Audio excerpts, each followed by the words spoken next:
네, 감사합니다. 이 시간 우리 주시는 하나님의 말씀은 로마서 3장 1절로 8절 말씀, 로마서 3장 1절로 8절 말씀, 신약성경 241면에 있는 말씀이 되겠습니다.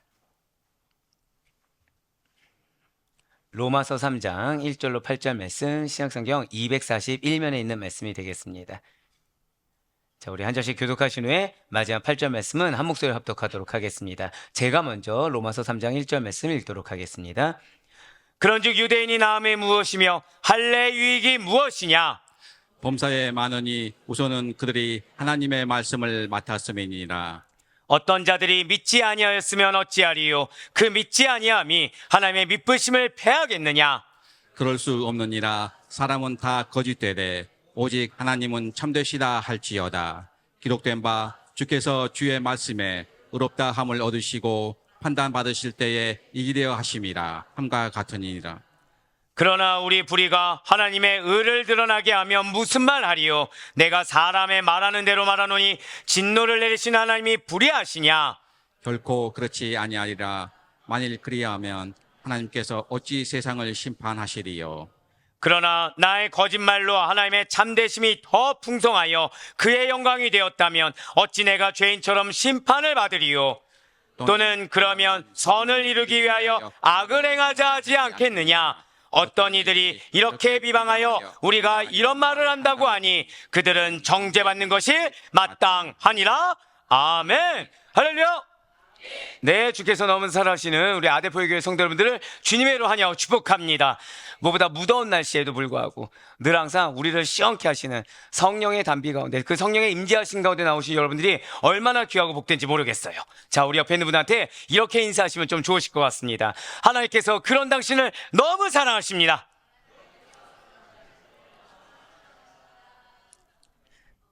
자, 한 번 더 인사하실 때, 그런 당신이 은혜 받은 자입니다. 자, 한 번만 더 인사할게요. 그러나 하나님만이 오직 참되십니다. 그렇습니다. 분명 하나님께서는 여러분들을 사랑하세요. 여러분들을 사랑하시기 때문에 여러분들을 징계나 심판과 벌이 아닌 은혜의 족속으로, 축복의 도구로 주님께서 함께 하시기를 원하시고 계십니다. 그런 하나님께서는 분명 참되시다는 거죠. 우리가 그 말씀에 아멘 할 수 있는 것도 하나님께서 참되시기 때문이라는 거예요. 그리고 우리는 방금 오직 하나님만이 참되십니다 라고 인사했어요. 하나님은 참되십니다. 참되신 분은 하나님이십니다 라고 인사하지 않았습니다. 앞에 무엇을 배웠죠? 맞아요. 오직 하나님만이 참되십니다 라는 것이에요. 하나님이 제일 참되시다가 결코 아니라는 것이죠. 참되다 라고 일컬을 수 있는 분은 유일하게 하나님밖에 없다는 사실을 우리는 방금 고백한 것입니다. 이러할 때 우리도 모르는 사이에 하나님 참된 거 맞지, 근데 나도 그렇게 거짓되다고 할 수는 없는데, 나도 나름 진실되고 선하게 살려고 나도 나름 노력을 해. 그게 나쁜지 하지 않고 그래도 착하게 살려고 노력은 하고 있어. 내가 그래도 그렇게 드러날 정도로 선행을 하거나 드러날 정도로 하나님이 크신 상을 줄 정도는 아니라고 하더라도 그래도 나 정도면 하나님이 알아줄만 하고, 나 정도면 어느 정도는 인정받을 만해.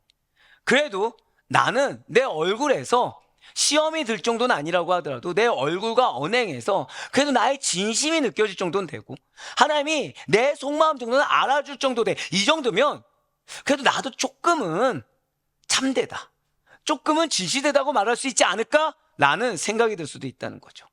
예, 맞아요. 우리는 그렇게 얼마든지 생각할 수 있습니다. 나 그렇게 나쁘진 않다. 나 그렇게 거짓되진 않다. 나 그래도 하나님이 질책하지 않을 정도는 된다. 나 그래도 하나님께서 그래도 나와 함께 하실 정도는 된다 라고 생각할 수도 있다는 거예요. 하지만 지금 하나님의 말씀이 이렇게 선포되고 있는 바로 이 순간에도 우리는 사실은 참되지 못합니다. 우린 사실 진실되지 못하다는 거예요. 오늘 우리 장로께서 기도 가운데 말씀해 주셨던 대로 우리는 여기에서 거룩하게 살겠노라고 결단하고 나가면서 다른 마음을 품습니다.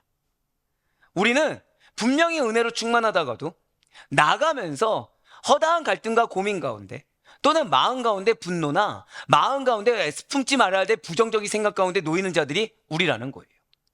나도 인지하지 못하는 찰나에 거짓된 마음 또는 거짓된 표정, 인간적이면서도 이율배반적인 감정과 생각들이 스쳐 지나간다는 거죠. 네, 맞습니다. 분명 우리는 은혜를 사모하고 있어요. 분명 우리는 은혜가 필요합니다. 하나님 없이 안 된다는 걸 우리는 고백을 해요. 그런데 아무리 그렇게 은혜가 갈급하다고 하더라도, 아무리 내가 은혜를 사모한다고 하더라도 우리들은 100% 헌신된 마음과 몸으로 하나님께 예배드리지를 못하고 있다는 거죠.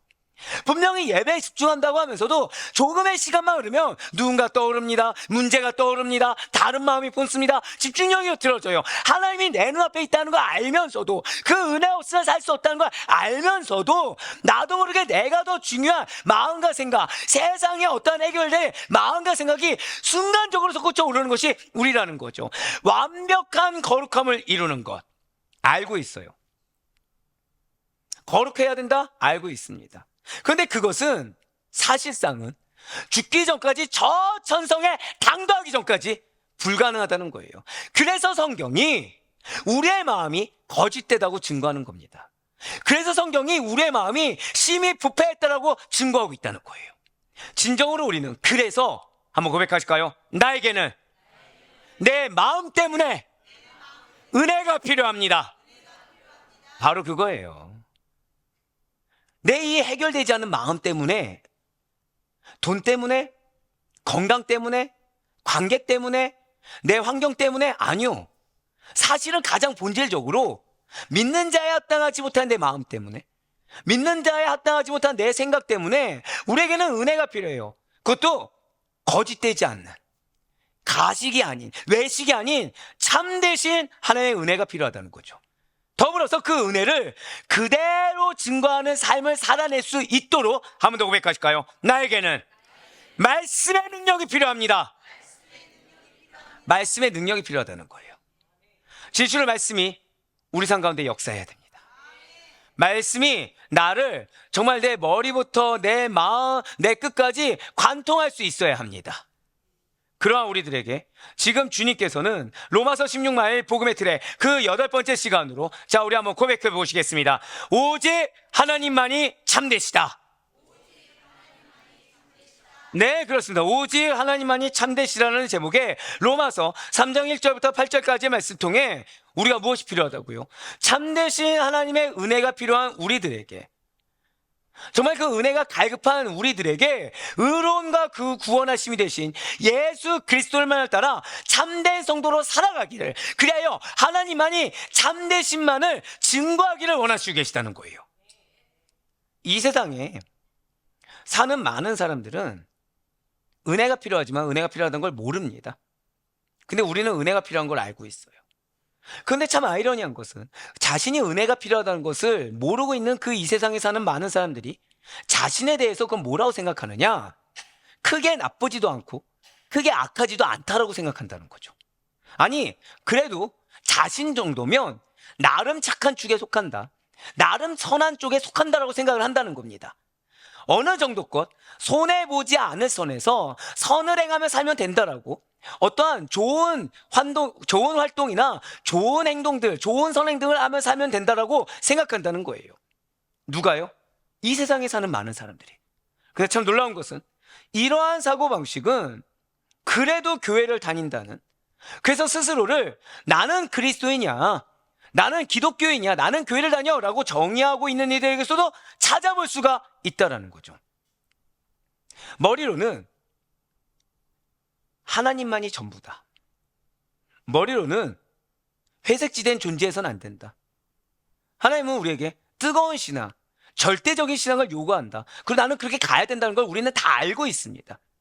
그런데 자칭 그리스도인들은 적당히 죄짓지 않고, 적당히 어느 정도 봉사하며, 적당히 어느 정도 말씀을 아는 상태에서 두루뭉술하게 그냥 회색지대를 걸어다녀도 크게 문제가 되지 않는다고 생각한다는 거예요.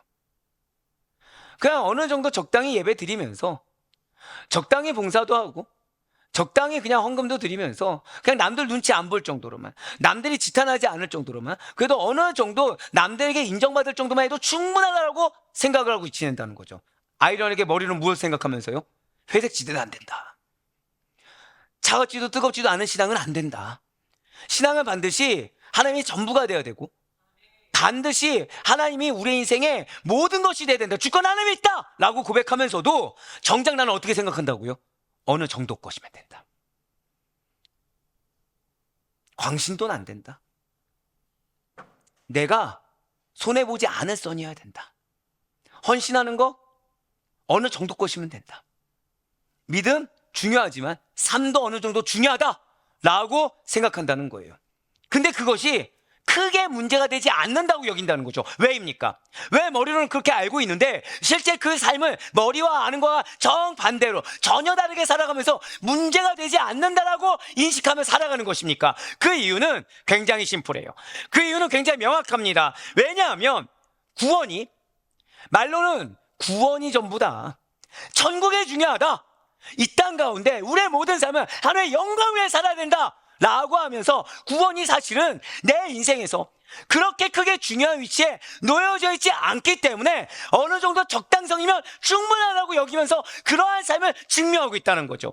현재의 삶이 너무나도 중요해요. 그러다 보니 구원받으면 좋고 안 받아도 큰 문제가 있냐라는 식의 주되었고 우유부단하며 차갑지도 뜨겁지도 않은 신앙의 모습을 증명해보면서 산다는 거예요. 그러면 정말 그걸 원합니까? 아니요. 그 내면에는 알게 모르게 난 당연히 구원받았다고 여겼다는 거죠.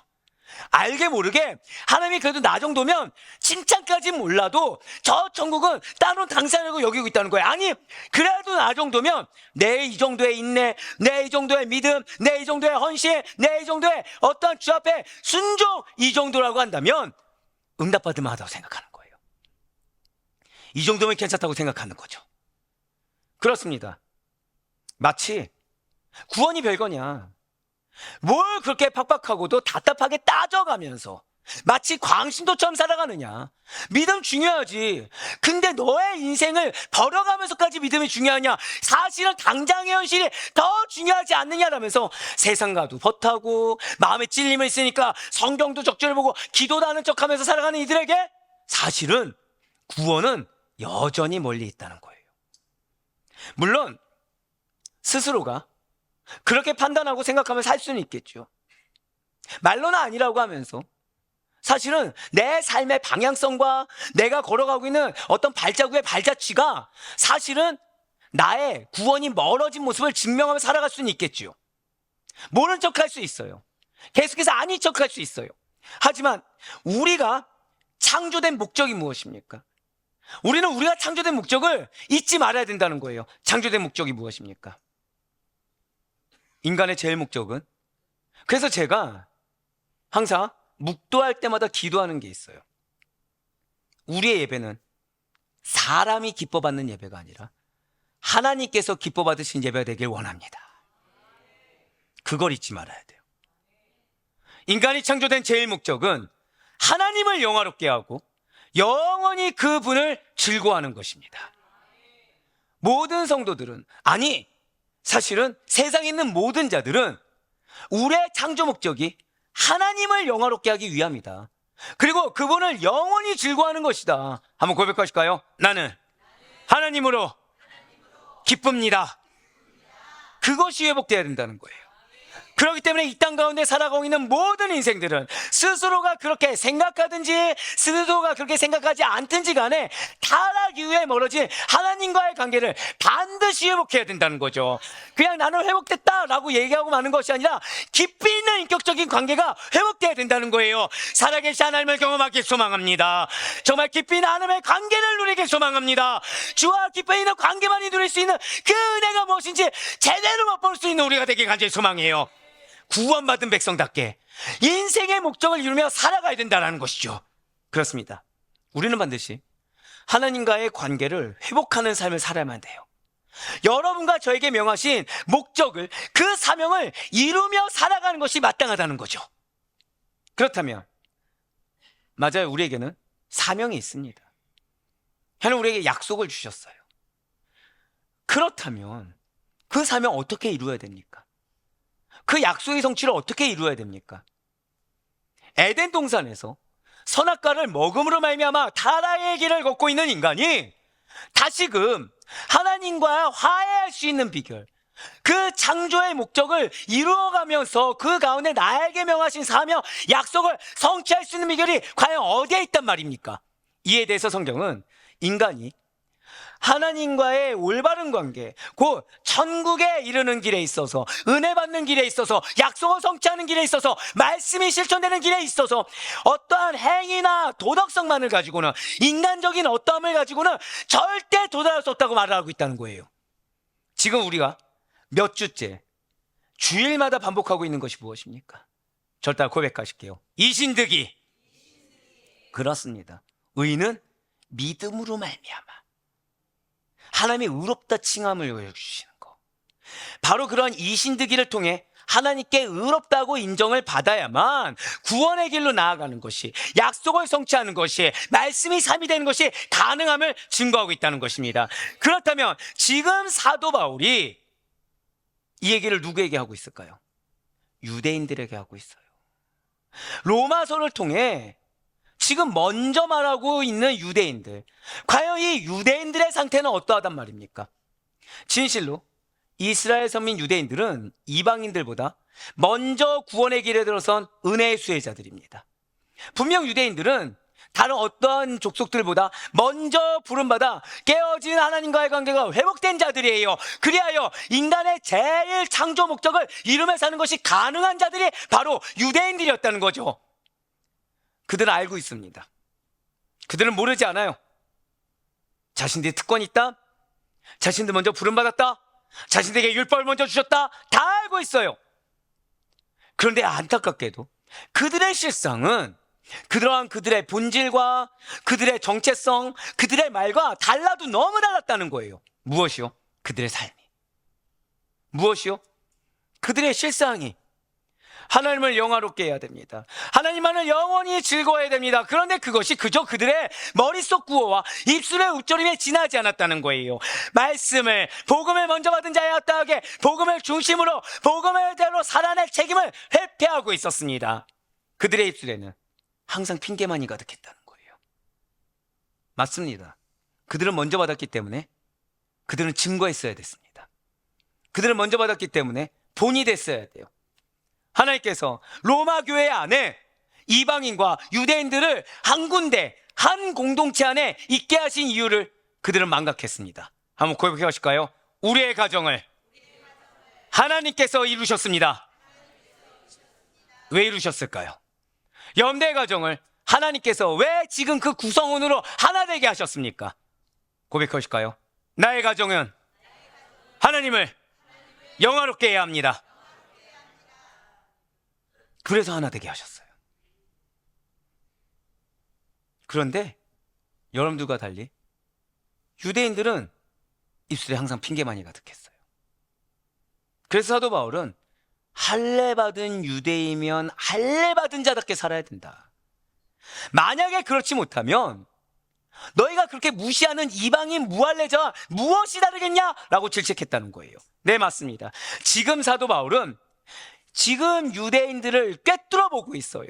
먼저 구원받은 선민으로서 자부심 누리고 싶습니다. 권리 누리고 싶습니다. 어떠한 우월감 갖고 싶습니다. 특권 누리고 싶습니다. 그런데 정작 먼저 부른 자에 합당한 책임은 지기 싫어하는 유대인들의 속마음을 꿰뚫어 보고 있어요. 무의도식하고 싶습니다. 그냥 누리고만 싶어요. 알아서 해결해 주셨으면 좋겠습니다. 로마 교회 외부의 환경도 알아서 해결해 줬으면 좋겠고, 이 로마 교회 내부의 문제도 알아서 해결해 줬으면 좋겠습니다. 근데 중요한 건 누가 주인공이 되길 원해요? 유대인들 자신들이 주인공이 되길 원하는 그런 이율배반적인 마음을 지금 사도 바울은 꿰뚫어 보고 있어요. 그래서 더 이상 꿰뚫어 와서 무슨 말을 합니까? 더 이상 참되지 않았는데 의문을 제기하지 말고 궤변도 늘어놓지 말라고 지금 강력하게 얘기하고 있어요. 무슨 말씀입니까? 지금 유대인들이 책임지기 싫어요. 권리는 누리고 싶어요. 그런데 사도 바울이 너무 찔리게 말을 하는 거예요. 사도 바울이 피할 수 없게 말을 하는 거예요. 부담이 됩니다. 불편해 죽겠어요. 그러니 그들이 궤변을 놓기 시작합니다. 누구를 들먹이면서요? 하나님을.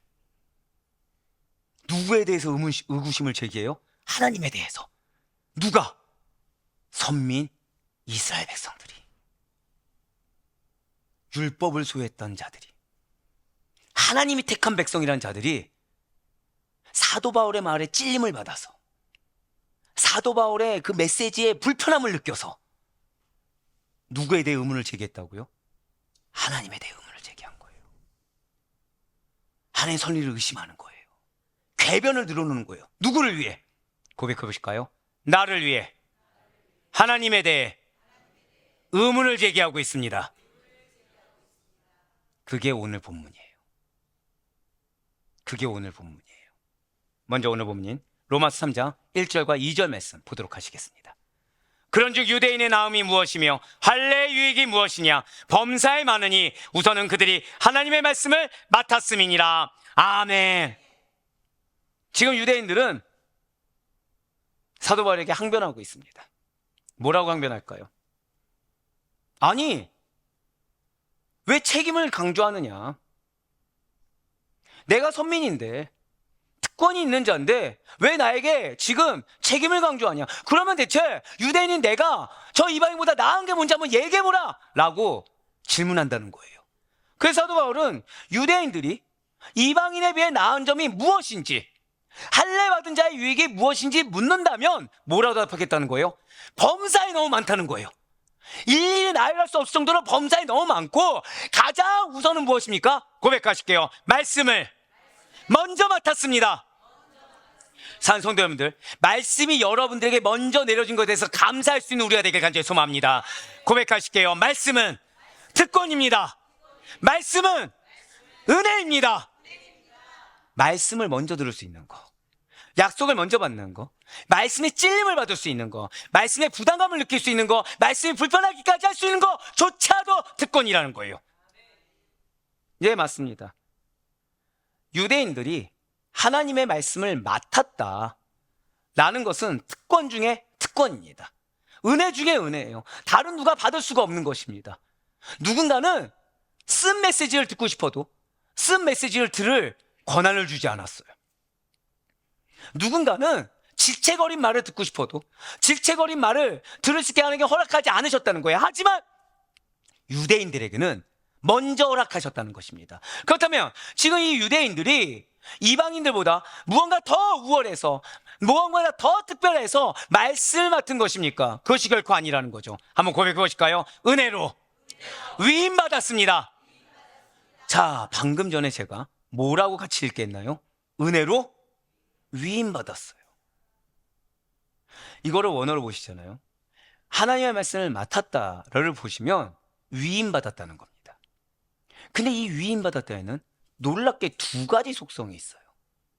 한 가지는 고백하실까요? 영속성. 두 번째는 상속의 개념. 영구한 소유의 말씀. 무슨 말씀입니까? 참되시 하나님의 말씀은 영영 무궁하다는 거예요. 근데 그것을 어떻게 해야 된다고요? 상속해야 된다. 전해야 된다는 거죠. 어디서 들어보는 것 같지 않습니까? 하나님은 여러분들 정말 사랑하십니다. 네. 어리둥절하신 분들을 위해서 지난주에 새벽 기도를 보시면 아십니다. 네. 예, 맞습니다. 은혜로 위임받았어요. 은혜로 받은 겁니다. 선물로 받은 거예요. 그러니 무엇을 자랑할 수가 있습니까? 자격이 돼서 주신 것이 아니라 하나님이 특별히 택하셔서 은혜로 선물로 먼저 주셨는데 무엇을 자랑할 수 있겠습니까? 예, 유대인들이 하나님 앞에서 무엇인가를 크게 자라거나 무언가 귀한 바가 없음에도 불구하고 불가항력적인 은혜를 받아 한량 없는 사랑을 받아서 또한 거부할 수 없는 은혜 속에서 하나님의 말씀을, 한 번 더 고백하실까요? 말씀을 위임받았습니다. 말씀을 위임받았다는 거예요. 그런데 유대인들이 이렇게 말씀을 받은 이유를 자꾸 잊어버린다는 거죠. 아니, 잊어버리길 원한다는 거예요. 모른 척하길 원합니다. 그냥 말씀을 받았다, 여기까지만 하고 싶지 위임이란 단어를 빼버리고 싶은 거예요. 왜죠? 무슨 책임이 있는 것입니까? 고백해 보실게요. 상속의 책임. 상속의 책임이 있기 때문이죠. 잊어버리고 싶은 거예요.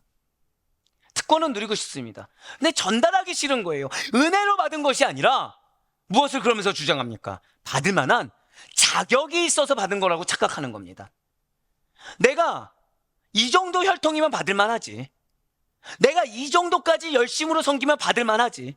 내가 이 정도까지 인내하면 받을 만하지. 내가 이 정도까지 고난당했으면 하나님께 인정받아서 하나님의 약속을 받고 축복을 받고 말씀을 받으면 하지라고 착각했다는 거예요. 그러니까 번번이 그들의 삶에 문제가 생겼다는 것이죠. 자, 번번이 문제가 왜 생겼다고요?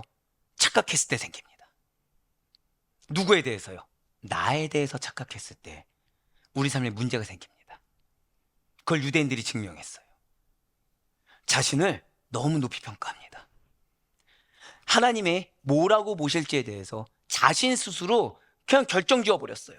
판단 지어버렸습니다. 하지만 그것은 착각이었어요. 그건 잘못된 생각이었어요. 그러니 그들의 삶에 번번이 문제가 생기는 것입니다. 유대인들은 말씀 받은 것을 특권으로 잘못 여겼습니다. 정확히는 내가 받을 만한 특권으로 잘못 여겼어요. 당연하다고 여겼습니다. 받을 만하니까 받을 수 있다고 여겼습니다. 거기에 따라 책임은 생각하지 않고 자신들은 특별한 존재라서 저 이방인들과 다르게 하나님의 말씀을 위임받았다니 하나님의 말씀을 받았다라고 오해했다는 거예요. 도대체 그 누가 유대인들에게 너희는 이방인에 비해 탁월해, 지금 너는 이방인 때문에 많이 희생하고 있으니까 이런 하나님의 은혜를 받을 만해, 축복을 받을 만해, 특권을 받을 만해 라고 누가 가르쳤습니까? 혹시 그들 스스로가 내가 탁월한 존재라고 믿고 싶어서, 내가 좀 더 많은 사람들에게 인정을 받고 싶어서 그냥 자신들이 믿고 싶은 대로 마치 특별한 민족이냐 꾸며버린 것입니까? 그러나 분명히 사도 바울은 이에 대해서 유대인과 이방인은 차별이 없다라고 선포했어요. 로마서 10장 12절 말씀 보도록 하시겠습니다. 유대인이나 헬라인이나 차별이 없습니다. 한 분이신 주께서 모든 사람의 주가 되사 그를 부르는 모든 사람에게 부여하시도다. 아멘. 맞아요. 차별이 없습니다. 차별이 없습니다. 내가 60분 일을 했든 59분 일을 했든 1분 차이밖에 안 난다고 말씀드린 적이 있어요. 차별이 없어요. 하지만 유대인은 애써 차별화를 꾀했습니다. 뭐라 말씀드렸어요? 스스로 차별화를 꾀했어요. 스스로 우월해지길 바랬어요. 스스로 인정받길 원했어요. 이 사람보다 더, 이 사람보다는 더 그들 스스로 우위에 서고자 했습니다. 그리고 이방인들에게 지배력을 행사함으로 유익을 누리려고 했어요. 차별화를 왜 꾀했다고요? 내가 유익 얻고 싶어서, 내가 더 누리고 싶어서, 내가 더 많은 것을 인정받고 보상받고 내가 더 많은 특권을 갖고 싶어서 우위에 서고자 했습니다. 신앙하라고 주신 말씀을, 믿음을 견고히 하라고 주신 말씀을 내가 먼저 받고도 그러한 하나님의 뜻, 하나님의 은혜는 망각한 채 불신앙의 길을 걸었다는 거예요. 그렇습니다. 그들은 말씀 받은 것을 자랑할 것이 아니라 말씀 받은 것을 내 뜻대로, 내 소견에 오른 대로 해석해서 잘못 판단할 것이 아니라 그것을 계승하고 가르쳤어야 하는, 고백하실게요, 책임이 있습니다. 책임이 있었어요. 진실로 그들은 반드시 가르쳤어야 됐고, 진실로 그들은 자신들의 삶으로 본이 됐어야 됐습니다. 말씀을 먼저 받은 자의 삶이 무엇인지를 드러냈어야 됐고, 그런 그들의 모습을 통해 하나님의 형상을 볼 수가 있어야 된다는 거예요. 절대 고백하실게요. 나의 모습을 통해 하나님의 형상이 회복되어야 합니다. 그게 원래 사명이야 하는 거예요. 그런데 그들은 달랐어요. 자신들의 책임을 간과했습니다. 그러면서도 유대인들은 인정하지 않았어요. 아, 내가 본이 됐어야 되는데, 내가 이것을 자랑하기 전에 이 이방인들이 말씀을 잘 알 수 있게 가르쳤어야 되는데, 아, 사실은 내가 이 마음 가운데 교만이 있었구나. 이 마음 가운데 내가 원하는 대로 되길 원했구나. 저 사람을 내 아래 두고 내 지배력 아래서 그냥 내가 보상받고 싶었구나 라고 인정하며 회개했어야 되는데, 유대인들은 그것에 대해서 회개한 것이 아니라, 아니 그렇다면 그 책임을 다하지 않는 것이 불신앙? 믿음이 없는 거? 그렇다고 한다면 그러한 불신앙이 하나님의 약속을 무효한다는 것이야? 라고 되물었다는 거예요. 예, 맞습니다. 지금 유대인들은 사도 바울의 말이 듣기 싫어요. 책임 다하지 않는 자신들의 모습을 일일이 지적하고 있는 거예요. 그거에 대해서 인정하고 회개하기보단 뭐라고 했다고요? 아니, 내가 지금 책임을 다하지 않았다고, 이 책임 다하지 않은 게 사람이 그럴 수도 있지. 지금 이거에 대해서 불신앙이라고 한다고? 믿음 없는 거라고 한다고? 아니, 그러면 우리에게 주신 약속, 그 약속 자체가 그러면은 불신앙이니까, 믿음 없는 거니까 무효가 된다는 거야? 라고 되물었다는 거예요. 이에 대해 사도 바울은 유대인들이 자주 범하는 그 오류에 기인한, 착각에 기인한 질문의 유형들을 여러 개를 제시하면서 그에 대한 바른 답변을 내놓고 있는 것입니다. 그게 바로 오늘 본문이에요. 많은 분들이 잘 몰라 하시고 헷갈려 하시는 본문이 바로 그런 내용인 겁니다. 그렇습니다. 지금 사도 바울은 먼저 은혜를 받은 유대인들이 자신들이 가진 책임에 대해서는 무감각해지고 모른 척하며 점점점 외식하는 가운데 오히려 그런 자신들의 무책임함, 자신들의 불신함, 자신들의 외식을 감추기 위해서 오히려 하나님을 의심하며 무엇을 했다고요? 하나님을 의심하며, 정확히는 하나님의 공평하심과 신실하심을 의심하며 항변하고자 하는 태도를 지적했다는 거예요. 고백해 보실까요? 회개하기보다는 항변하는 것을 택했습니다. 네, 지금 유대인들은 지금 내가 책임감이 없는 거에 대해서, 내가 무책임한 거에 대해서, 그냥 내가 잘못 착각하고 내 소견에 옳은 대로, 나 편한 대로, 나 좋을 대로 사는 것에 대해서 회개하기보다는 오히려 하나님께 항변하는 태도를 지적하고 있어요. 그러면서 유대인 일부가 불신앙에 빠진다고 하더라도 그 불신앙이 결코 하나님의 신실함과 약속을 무효하지 못한다라고 강력하게 선포하고 있다는 거죠. 네, 로마서 3장 3절과 4절 말씀을 통해 사도 바울은 하나님의 약속이 사람의 불신앙과는 상관없이 온전히 지켜진다라고 오히려 역으로 강조하고 있습니다. 로마서 3장 3절과 4절의 말씀입니다. 어떤 자들이 믿지 아니하였으면 어찌하리요? 그 믿지 아니함이 하나님의 믿으심을 패하겠느냐? 그럴 수 없느니라. 사람은 다 거짓되되 오직 하나님은 참되시다 할지어다. 기록된 바 주께서 주의 말씀에 의롭다함을 얻으시고 판단받으실 때 이기라 하심이라 함과 같으니라. 아멘. 지금 이렇게 묻고 이렇게 답하고 있는 거예요. 한번 생각해 보시길 바라요. 만일 유대인들 중에 10명이 있어요. 유대인들. 근데 2명이 하나님을 믿지 않는다고 한번 생각해 보시길 바라요. 그렇게 2명의 유대인이 하나님을 믿지 않을 경우에 지금 10명 전체를 구원하고자 하는 계획이 있었습니다. 10명 전체를 구원하고자 하는 하나님의 계획. 그 계획에 2명이 믿지 않으니까 차질이 생기겠습니까? 만약에 어떤 사람들, 특히 유대인들 중에서 믿지 않는 자들이 있다고 한다면 그 믿지 않음이라는 것이, 그 불신앙이라는 것이 과연 하나님의 신실하심, 즉 하나님께서 반드시 지키시겠노라고 약속하신 그 약속을 무너뜨릴 수가 있겠습니까? 고백해 보실게요. 약속은 반드시 성취됩니다. 예, 맞아요. 바로 그것입니다. 지금 사도 바울은 유대인들이 자신의 무책임함, 자신들의 배은망덕함, 자신들의 후한무치함을 인정하지 않고 불신앙을 인정하지 않고 오히려 하나님의 신실성을 근거로 역공을 취하는 것에 대해서 절대 아니라고 지금 강력하게 대답하고 있어요. 진실로 하나님의 뜻과 계획은 어느 누구의 방해를 받거나 영향을 받지 않습니다. 분명 인간은 스스로 다짐하고 스스로 결단한 약속조차도 자주 어기죠. 하지만 하나님께서는 신실하십니다. 그분은 거짓이 없으신 분이시기 때문에 반드시 당신께서 하신 약속을 이루십니다. 그래서 사도 바울은 사람은 다 거짓되되 오직 하나님은 참되시다라고 단호하게 선언하고 있다는 거예요. 이게 무슨 뜻일까요? 하나님은 약속을 반드시 성취하실 거야. 근데 너희는 고작 지금 네 그 마음 하나 때문에 그 약속에서 벗어난 자가 될 거야? 고작 그 마음 가운데 너 인정하기 싫은 거 그거 하나 때문에 그 항변하고서 약속의 피해자, 비수혜자가 될 거야? 하면 약속 반드시 성취하실 건데. 말씀드렸잖아요. 유대인들 책임지기 싫습니다.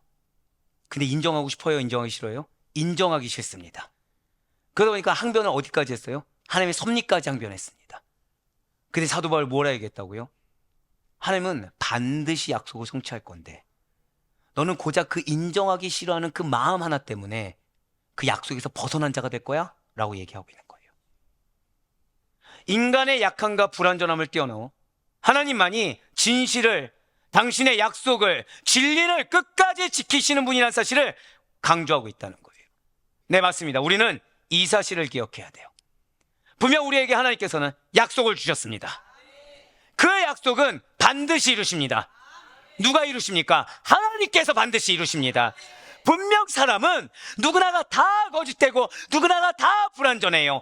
언제든지 하나님과 약속하신 것을 감히 먼저 어겨버리는 존재, 그 약속을 너무나도 당연하게 누리려고 하는 존재가 우리 인간이 맞다는 거죠. 무슨 뜻입니까? 나는 약속을 성취하기 위해서 어떠한 책임도 다하지 않으면서 약속의 특권만을 누리고자 하는 자가 우리가 맞다라는 거예요. 하지만 하나님께서는 온전히 참되시고 신실한 분이 되시사 우리가 약속을 성취하러 나아가는 길에 힘들어서 그 약속의 하나님 앞에서 서운한 것을 어긴다고 할지언정 하나님께서는 당신께서 하신 약속을 반드시 성취하신 분임을 잊지 마시길 바래요.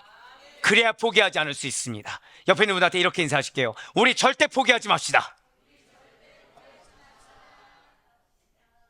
의심의 마음이 들 때, 멈추고 싶을 때, 이 정도면 됐지, 뭘 더 헌신해, 이 정도 했지, 뭘 더 있네, 아니 대체 언제까지 해야 돼, 내가 대체 어떻게 해야 돼 라는 의구심이 들기 전에 그 마음이 사실 나 그만 책임지고 싶은 거구나, 나 지금 거저되고 싶은 거구나, 지금 하나님의 때가 중요한 것이 아니라 내 때가 중요한 거구나, 지금 나는 이 정도면 족하다고 내가 스스로 여기는 교만을 부리고 있구나, 빨리 깨달으셔서 그 마음이 약속의 성취를 포기하는 마음이라는 사실을 빨리 깨달아야 된다는 거예요. 근데 문제는 뭐라고요? 하나님 약속 성취하신다니까요. 그럼 나는 어느 위치에 있습니까 지금? 약속의 성취에 기여자가 되고 있습니까? 방해자가 되고 있는 겁니까? 사도 바울 지금 그 얘기하고 있는 거예요. 왜 국가 그 감정 하나 때문에, 왜 국가 그 인간의 생각 하나 때문에, 그 자존심이 뭐라고 왜 인정하지 않고 지금 오히려 하나님의 신실성을 의심하고 있느냐? 약속을 주시면 이루시는 분이 하나님이신데 내가 이룹니까? 하나님이 이룹니까? 하나님이 이루시는데 왜 의심하냐는 거예요. 그러면서 왜 포기하냐는 거예요. 맞습니다. 하나님과의 약속 앞에 나를 절대 드러내서는 안 됩니다. 나를 주장해서도 안 됩니다.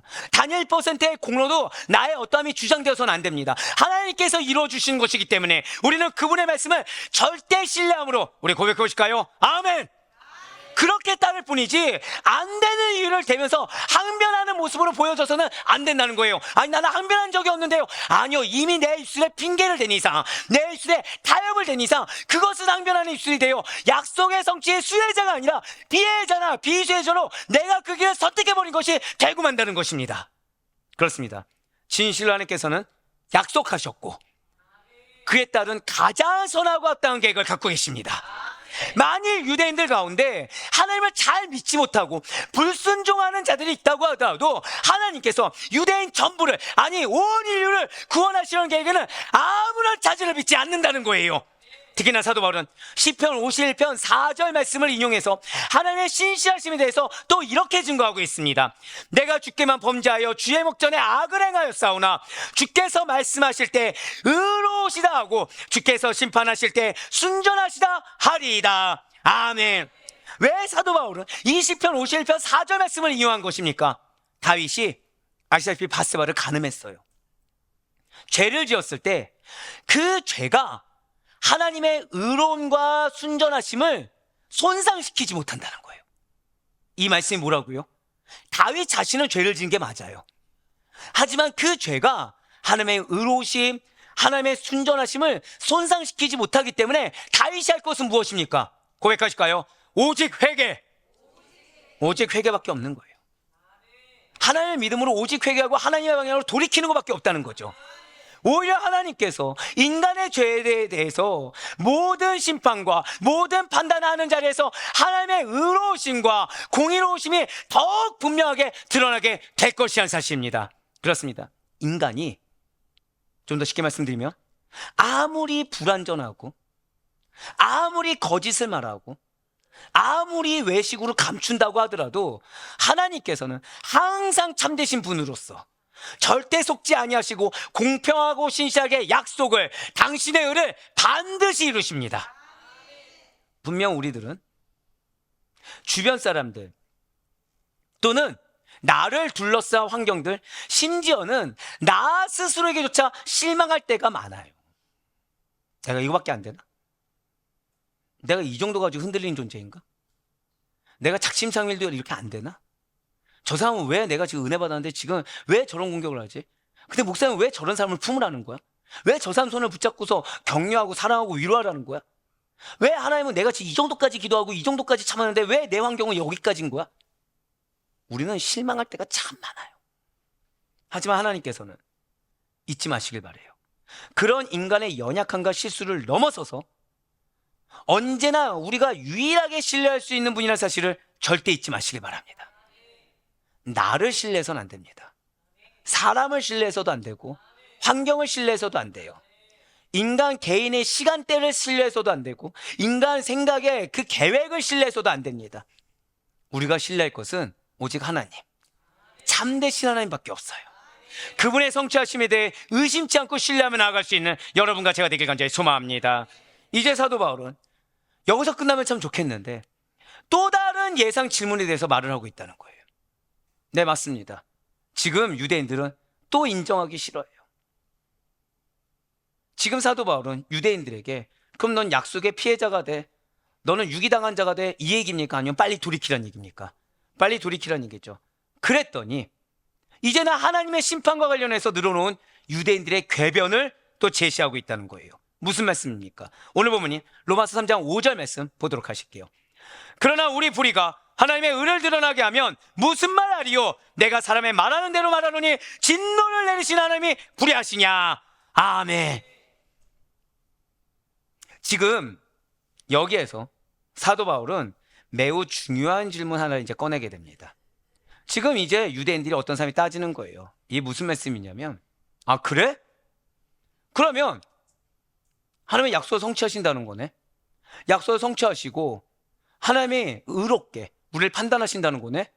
아, 그러면 우리의 불의 때문에, 우리의 불신앙 때문에 오히려 하나님의 의로우심이 더 드러나는 거니까, 그러면 우리가 죄를 짓는 게 꼭 나쁜 일이라고 말할 수가 없는 거잖아. 내가 죄를 지은 만큼 뭐가 더 드러난다는 거예요? 하나님의 의로우심이 더 드러나는 거잖아. 그럼 우리에게 하나님께서 진노하시다니 이게 말이 돼? 그거 공정한 거 아닌 거잖아 라고 질문한다는 거예요. 아니, 성도 여러분들, 이게 말이 되는 소리라 생각하십니까?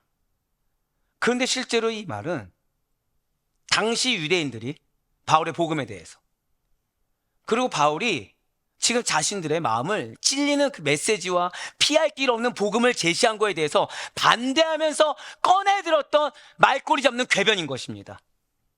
어떤 궤변이라고요?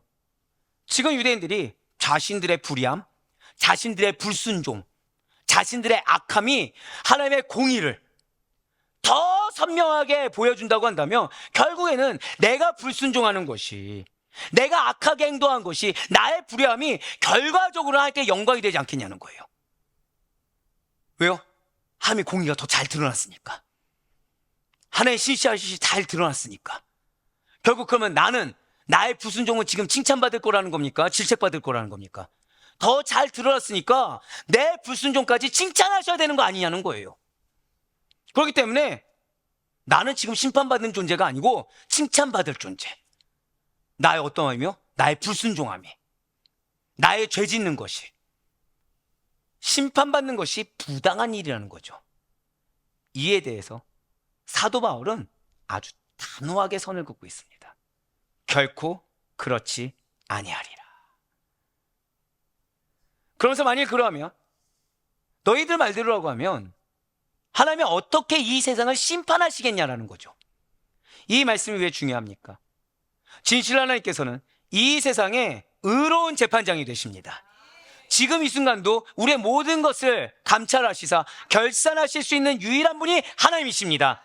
모든 피조물들은 반드시 그분 앞에 서게 되어 있어요. 그런데 만약 하나님께서 이런 인간의 죄에 대해 심판하실 자격이 없던가, 또는 공의로 심판하지 않는다고 한다면 어떠한 인간적인 면모를 더 중요하게 여기고 세상적인 환경과 여건을 인정해 버리셔서 그렇게 심판을 왜곡시켜버리던가 퇴색시켜버리게 된다고 한다면 이 세상 결과 어떻게 되겠습니까? 심판 없는 세상, 진리 없는 세상이 되고 말아버린다는 거죠. 그러면 진정한 정의는 사라지고 거짓과 불의가 승리하는 세상이 되고 말아버린다는 거예요. 바로 이것을 지금 사도 바울이 로마서 3장 6절로 7절 말씀을 통해 선포하고 있는 것입니다. 결코 그렇지 아니하리라. 만일 그러하면 하나님께서 어찌 세상을 심판하시리요? 그러나 나의 거짓말로 하나님의 참되심이 더 풍성하여 그의 영광이 되었다면 어찌 내가 죄인처럼 심판을 받으리요? 아멘. 6절 말씀에서 궤변으로 진리를 막으려는, 정확히는 궤변으로 나를 포장하려는, 나를 어떻게든 위하려고 하는 유대인들의 무논리의 끝이 보여지고 있어요. 지금 유대인들을 뭐라고 얘기하냐? 우리들이 거짓말을 해서, 우리들이 불순종을 해서 하나님의 진리가 더 빛났다고 한다면 이것은 오히려 하나님을 위해 일한 것이 된다. 그러니 나는 너가 지금 책임을 다하지 않았다고 죄인처럼 취급받을 이유가 절대 없다라는 어리석은 논리를 펼친다는 거죠. 마치 나의 결론은 불순종이에요. 하나님 말씀하신 걸 행하지 않았습니다. 그런데 이런 환경 때문에 연약해서, 이 사람 때문에 어쩔 수가 없어서 포장을 했어요. 거기서 뭐라 얘기하죠? 그런데 내가 연약한 가운데서도 이 정도 위치를 지키고 있어서 하나님께서 기뻐 받으셨을 거야. 내가 이 하나님의 은혜를 깨달았어. 하나님 영광이 되셨을 거야. 착각하는 거라는 거예요. 결론은 무엇이라고요? 불순종입니다. 하나님 말씀을 주셨어요. 근데 그 말씀에 불순종이 불과해요. 근데 그 불순종을 포장하면서 무엇을 들먹였다고요? 하나님의 영광, 그분의 은혜를 들먹인 거죠. 실상 나는 했습니까? 안 했습니까? 아무것도 안 했어요. 그래 놓고서 그냥 그 아무것도 안 한 걸 인정하고 회개하고 빨리 할 생각을 해야 되는데, 그 시간에 이걸 통해 하나님 영광 받으셨다. 이걸 통해 은혜를 누리게 하셨다. 이걸 통해 깨닫게 하셨다. 그 얘기를 유대인들이 하고 있다는 거예요. 이처럼 큰 착각이 어디 있습니까? 지금 유대인들이 말하는 것은 무엇이죠? 자신들의 죄를 정당화하고 있다는 거예요. 그냥 불순종했을 뿐이에요. 어떠한 이유가 되었든지 말씀을 지키지 않았을 뿐이에요. 사실은 그 이면에 뭐가 있었다고요? 책임은 지기 싫고 권리만 누리고 싶어하는 이율배반적인 모습이 전부였을 뿐인데, 이것을 정당화하고 있습니다. 너무나도 위험한 착각이에요. 누구를 들먹이면서요? 하나님을 들먹이면서, 하나님의 영광을 들먹이면서, 하나님의 은혜를 들먹이면서 죄를 지어도 괜찮다고 말한다는 거죠. 결과만 좋다면 과정 속에 짓는 죄는 하나님 눈 감아주지 않겠냐? 아니, 과정 속에 짓는 죄가 아니야? 그 과정도 죄가 아니 뭐예요? 하나님의 영광을 위한 과정이었다는 거예요. 죄는 죄입니다. 믿으십니까? 죄는 죄에 불과하고 불순종은 불순종에 불과하지, 어떻게 그게 영광이 됩니까? 어떻게 그게 은혜가 됩니까? 사랑하는 성도 여러분들, 절대로 잊지 마시길 바라요. 일종의 악을 통해 선을 이룬다, 불순종을 통해 은혜를 이룬다는 것은 지극히 인본주의적인 생각입니다. 부정적인 면이 있는 것, 정확히는 하나님이 말씀하지 않는 것, 그냥 인본주의적인 것, 세속주의적인 것, 인간 어떤 악한 죄악적인 것을 마치 긍정적으로 포장하려는 자기 합리화에 불과하다는 거죠. 인간적인 입장에서는 나의 부족함, 심지어 죄가 하나님의 진실, 그분의 영광을 드러냈으니 내 죄가 어떠한 유익을 발생한 거 아니야? 어떠한 유익을 준 거 아니야? 하나님도 이걸 쓰신 거 아니야? 라는 자기 합리화가 발생할 수도 있어요. 하지만 하나님의 진리는 인간의 논리보다 큽니다. 믿으십니까? 죄를 통한 선의 실현, 불순종을 통한 선의 실현이라는 왜곡된 생각을 결코 말씀은, 결코 복음은 허용하지 않는다라고 지금 사도 바울은 선언하고 있다는 거예요. 사랑하는 성도 여러분들, 잊지 마시길 바래요. 이 당시 때 사람들이나 오늘날 우리랑 동일합니다. 제가 오늘 말씀을 평소보다 더 많이 묵상하고 더 많이 찾아와서 느낀 것은, 오늘 말씀 앞에 자유로울 자가 누가 있겠습니까? 우린 너무 많이 핑계를 대죠. 우린 너무나도 나를 포장합니다. 누굴 들먹이면서요? 하나님을. 인내하지 못하고 티 다 냈어요.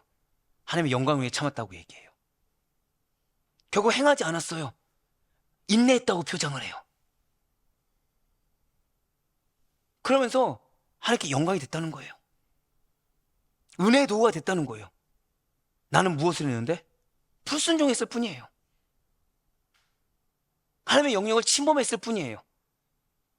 근데 나는 그걸 포장하고 있는 거예요. 누구처럼? 유대인들처럼. 우리가 믿는 하나님은 우리 나름의 자기 합리화를 정당하다고 인정하는 분이 결코 아니십니다. 하나님은 결과보다는 동기를 보시고 우리의 마음을 보시며 우리의 선을 이루는 방법, 사명을 이루는 방법, 말씀에 순종하는 모든 과정까지도 다 지켜보시사 거룩하게 하시는 분이라는 사실을 잊지 마시길 바라요. 그래서 마지막으로 사도 바울은 오늘 본문 3장 8절 말씀을 통해서 이렇게 이야기하고 있는 겁니다. 3장 8절의 말씀입니다. 또는 그러면 선을 이루기 위하여 악을 행하자 하지 않겠느냐? 어떤 이들이 이렇게 비방하여 우리가 이런 말을 한다고 하니 그들은 정죄받는 것이 마땅하니라. 아멘. 이제 그 악의 극치를 보이기 시작합니다. 유대인들이 자, 똑똑합니까? 멍청합니까? 우린 다 잘 알고 있죠. 똑똑합니다. 말씀 너무 잘 알고 있어요. 자, 자기가 말하는 것이 율법에 어긋난다는 거 알까요? 모를까요? 알죠? 그래서 이렇게 얘기한다는 거예요. 지금 사도 바울은 당시 그리스도인들을 반대하는 자들이 선을 이루기 위해 악을 행하자라는 불경한 말을 퍼뜨리며 마치 이것을 누가 가르쳤다는 거예요? 사도 바울이 가르친 것처럼 비방했다라고 지금 지적하고 있는 겁니다. 자, 이 말 누가 했습니까? 이 전까지 누가 했죠? 유대인이 했죠. 근데 그게 틀린 걸 알아요. 그러니까 누굴 들먹이는 거예요? 이거 사도 바울이 가르쳐 준 거야. 이거 사도 바울이 얘기한 거야. 라고 또 이제 누구 핑계 대는 겁니까? 또 사도 바울 핑계를 대고 있는 거예요. 잊지 마시기 바라요. 핑계 대는 자는 끝까지 핑계만 대게 돼 있습니다. 타협하는 자는 정말 결단하고 얘기하지 않는 이상은 계속 그 타협의 뇌에서 벗어날 수가 없어요. 고백하실게요. 지금이 깨질 타임입니다. 한 번 더요. 지금이 결단의 때입니다. 잊지 마시길 바라요. 지금 결단하지 않으면, 지금 내가 인정하고 깨지지 않으면 우린 또다시 타협하게 되고 우린 또다시 핑계대요. 그걸 지금 사도 바울이 증명해주고 있는 거예요. 지금 유대인들은 앞서도 말씀드렸죠. 왜 지금 오늘 본문이 나왔다고요? 말씀이 너무 찔리는 겁니다. 말씀이 너무 부담되는 거예요. 말씀이 너무 불편한 겁니다. 인정하기가 싫은 거예요. 그러니 책임이란 단어를 꼬투리 잡았습니다. 누구 영역까지 들먹이면서요? 하나님의 영역까지, 하나님의 신실하심의 영역까지. 근데 또 약속의 피해자가 되는 거, 비수혜자가 되는 거 원치 않아요? 그러니 이제 뭘 포장해요? 나의 죄가 하며 영광을 드러냈다. 근데 그게 말이 틀린 거를 말씀에 비춰봐 알아요? 이제 누구 핑계 됩니까? 사도 바울 핑계까지 되고 있는 거예요. 그러면서 사도 바울은 그래서 매우 단호하게 이르기를 그러한 그들은 정죄받는 것이 마땅하다라고 이야기하는 겁니다. 여기서 정죄란 하나님의 의로운 심판 앞에 결코 피할 수 없는 결과임을 밝히고 있어요. 그렇습니다. 우리가 하나님의 영광을 위해 살아간다고 하더라도 선한 목적을 핑계로 죄악을 행하는 것은 결코 용납되지 않습니다. 선한 목적을 위해서 어떤 부정과 불순종이 용납된다고 생각해서는 절대 안 됩니다. 진실로 하나님께서는 목적뿐만 아니라 수단과 동기 모두가 한번 고백하실까요? 나의 삶에 전 영역이 거룩하길 원하십니다. 정직하길 원하십니다. 모르면 모른다고 하셔야 돼요. 하기 싫으면 하기 싫다고 얘기하시는 게 나아요. 자, 그래서 하나님께 깨지는 게 나아요. 그것을 어떻게든 감춰보려고 하면 꼬리에 꼬리를 물게 되어 있습니다. 진정한 영광, 참된 선, 바른 거룩함은 오직 진리 가운데, 오직 참되신 안에서만 이루어짐을 사도 바울은 분명히 가르쳐주고 있다는 것입니다. 그래서 사랑하는 성도 여러분들, 사실상 궤변이라는 것은, 사실상 자기 합리화라는 것은, 핑계라는 것은 언제나 내 옆에 밀접해 있음을 잊지 마시길 바라요. 늘 깨어 있어야 됩니다. 늘 경각심을 가져야 돼요. 무엇에 대해서요? 누가 날 공격할까? 어떤 리스크가 있을까? 내가 또 무슨 피해를 올까? 아니요. 나는 어떤 존재라고요? 얼마든지 궤변을 늘어놓을 존재, 얼마든지 자기 합리화의 늪에 빠질 존재, 얼마든지 핑계댈 존재라는 사실에서 늘 항상 깨어 있어야 된다는 거예요. 우리는 나를 위해서 지난 우리 금요철에 말씀드린 것처럼 나의 소중한 가족까지도 수준 미달인 것처럼 평가절하할 수 있는 존재라는 사실을 잊지 말아야 돼요. 뭐 이 정도는 괜찮겠지. 하나님 내 마음 다 아시고 내 상황 다 아시는데 뭘 원하시겠어? 충분할 거야. 어쩔 수 없는 것을 아실 거야. 왜? 하나님 사랑의 하나님이시니까. 자비와 긍휼의 하나님으로 용서하시는 분이니까 지금은 괜찮아. 궁극적으로 지금 이 일을 통해서 결국 하나님께 영광이 될 거니까 지금 이런 과정과 수단은 나중에 다 은혜가 될 거야. 지금의 문제, 지금의 어떠한 무책임함, 이건 무책임이 아니라 어쩔 수 없는 걸로 하나님이 알아주실 거야. 지금 이런 말들이 바로 오늘 사도 바울이 지적하는 말이요, 유대인들이 했던 말입니다. 그러나 사도 바울은 아주 명백하고도 아주 강력하게 지금 선포하고 있어요. 오늘 본문인 로마 3장 8절 말씀을 다시 보시길 바라요. 지금 붉은색으로 표현된 물을 보시기 바랍니다. 뭐라고 이야기하나요? 그들은 정죄받는 것이 마땅하니라. 진실 하나님께서는 공의의 하나님이십니다. 하나님의 영광은 거짓과 악을 통해서 드러나는 것이 아니라, 불순종과 인간적인 죄악을 통해서 드러나는 것이 아니라 참되심과 의로우신 가운데 드러나십니다. 하나님은 그러신 분이세요. 그리고 그분만이 우리에게 오직 참되신 분이고, 그런 그분을 닮아가는 것만이 우리가 은혜를 받는 길이요, 그런 그분 앞에 순적하게 서 있는 것이 약속을 성취한 지름길이라는 사실을 잊지 마시길 바라요. 선포하시겠습니다. 인정해야 합니다. 돌이켜야 합니다. 이걸 기억하시길 바라요. 자, 대표의 성도 여러분들, 오늘 말씀을 통해 하나님께서 우리에게 무엇을 깨닫길 원하시는 것 같습니까? 지금 하나님의 어떤 마음이 느껴지십니까? 하나님은 여러분들이 광야 다니는 걸 좋아하시지 않습니다. 하나님은 여러분들이 죄의 길, 벌의 길, 그리고 사도 바울에게 정죄받는 것이 마땅하니라는 얘기를 듣는 걸 싫어하십니다. 고백하실까요? 하나님께서는 내가 약속의 성취자가 되길 원하십니다. 그래서 제발 말을 들으라는 거예요. 그래서 제발 요리조리 피하려고 하지 말고 제발 말을 들으라는 거예요. 우리가 하는 말, 생각 중에 지금 유대인들이 했던 거에서 벗어난 거 있습니까? 없습니까? 하나 없어요. 하나 없어요. 근데 몰랐던 이 말씀을 왜 깨닫게 하실까요? 이제는 안 된다는 거예요. 이제는 약속의 성취 때가 다가왔는데 지금 그러다가는 약속의 비수혜자가, 약속의 피해자가 된다는 거죠. 그럼 그런 자들의 남은 결말이 무엇이겠습니까? 슬피며 이를 가는 것밖에 없다는 거예요. 그런 존재로 전락하지 말고 지금 오늘 이 시간 바로 빨리 인정하고 결단하고 회개하고 돌이키라는 거예요. 죄와 자기 합리화, 궤변의 유혹이 결코 내 것이 아님을, 결코 남의 것임으로 착각해서는 안 됩니다. 우리에게 결코 낯선 것이 아니에요. 바로 옆에 근접해 있습니다. 어쩌면 내 안에 있을 수도 있어요. 유대인들만 핑계대고 유대인들만 말씀 앞에 책임 회피하며 모른 척하고 외식하는 것이 결코 아닙니다. 우리 역시도 유대인들과 동일하게 심히 부패되고 심히 거짓되며 타락한 본성을 가지고 있는 자들이에요. 오늘 아주 기도가 은혜로워요. 진짜로. 기도가 그냥 말씀 그대로죠.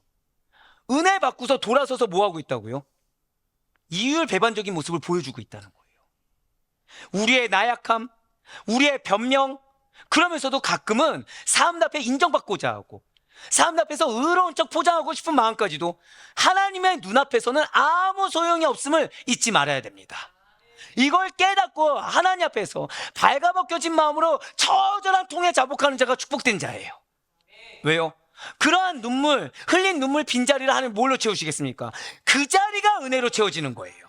왜 회개를 요구하시겠습니까? 회개로 비어진 그 자리가 은혜의 자리인 줄 믿으시길 바랍니다. 포장된 그 자리는 죄악의 자리예요. 우리가 잘 알고 있는 것처럼 우리 모두는 어떤 세상에 살고 있습니까? 참된 세상? 선한 세상? 아니요, 거짓된 세상 속에서 우린 살아가고 있어요. 뉴스도, 정치도, 관계도, 심지어 종교까지도 거짓된 말들과 행동들로 넘쳐납니다. 그러한 시대 가운데 놓인 우리 자신조차 자, 좋은 말씀 찾아보세요. 죄송하지만 이단이 판치고 있습니다. 그런 자유롭지 못한 현실을 직시해만 한다는 거예요. 그렇기 때문에 어쩔 수 없지, 시대가 이런데, 내 환경이 이런데 어쩌겠어 라면서 그 흐름에 편승해서 우리들도 또 다른 유대인들처럼, 또 다른 외식하는 자처럼, 또 다른 징계받아 정죄받아 마땅한 자처럼 사는 것이 당연한 것입니까? 절대 아니라는 거예요. 오늘 본문을 통해 하나님께서는 우리에게 지금 힘있게 선포하고 계십니다. 사람은 다 거짓되되 오직 하나님 당신만이 참되시다. 제발 그분을 의지하는 자답게 살라는 거예요. 제발 그분을 믿는 자답게 살라는 거예요. 무엇을 증명하고 있냐는 거죠. 하신 말씀을 이루시고 약속을 성취하시는 하나님의 참되심은 세상 그 어떤 거짓으로도 결코 가질 수가 없습니다. 그런데 우리는 무엇이 필요한 자들이라고요? 은혜가 필요한 자들이에요. 하나님의 손길이 필요한 자들이에요. 그 은혜와 손길은 우리가 하나님의 참되심을 닮아가는 거 아닌 이상은, 앞에서 정직해지지 않는 이상은, 앞에서 순적해지지 않는 이상은, 하나님의 인도대로 따르지 않는 그 이상은 받을 수가 없어요. 그분의 의로우심은 우리의 부족함, 우리의 실수, 심지어 죄까지도 포괄하면서 끝내 온전하게 실현하는 사실을 잊지 마시길 바라요. 오직 그분만이 끝까지 진리를 지키시며 여러분과 저를 거짓에서 건지시고 우리 역시도 참되게 하시는 분이심을 잊지 마시길 바랍니다. 사람의 불의가 하나님의 의를 무너뜨리지 못해요. 사람의 궤변, 사람의 자기 합리화, 하나님의 진리를 가릴 수가 없습니다. 그렇기 때문에 우리는 나의 어떠한 생각과 나의 어떠한 판단이 아니라 정말 주님을 의지하는 자답게 살아가야 됩니다. 정말 주님을 붙드는 자답게 살아가야 됩니다. 그리하여 하나님만을 붙들고 의지하는 자였다 하게 우리 마지막으로 선포하실게요. 나에게는 책임이 있습니다. 그 책임을 다해야 돼요. 그렇게 그분 앞에 참되게 살아감을 책임감 있게 증명해야 됩니다. 진실로 우리에게 절실하게 필요한 것은 바로 이러한 참되신 하나님의 은혜예요. 그러한 저와 여러분은 오직 의로움이 되시고 오직 구원함이 되시는 예수 그리스도만을 따라 참된 성도답게 살아가야 됩니다. 그 가운데 나 자신의 자기 위로가 아닌 그리스도의 위로를, 나의 탐욕스러운 뜻이 아닌 그리스도의 말씀을, 나의 어떠한 감정의 소욕이 아닌 그리스도의 소망을 이루는 우리 모두가 되길 간절히 소망합니다. 오늘만큼은 정말 하나님의 마음을 느꼈으면 좋겠어요. 오늘만큼은 정말 하나님의 뜻하심을 느꼈으면 좋겠어요. 이대로 가다간 큰일 납니다.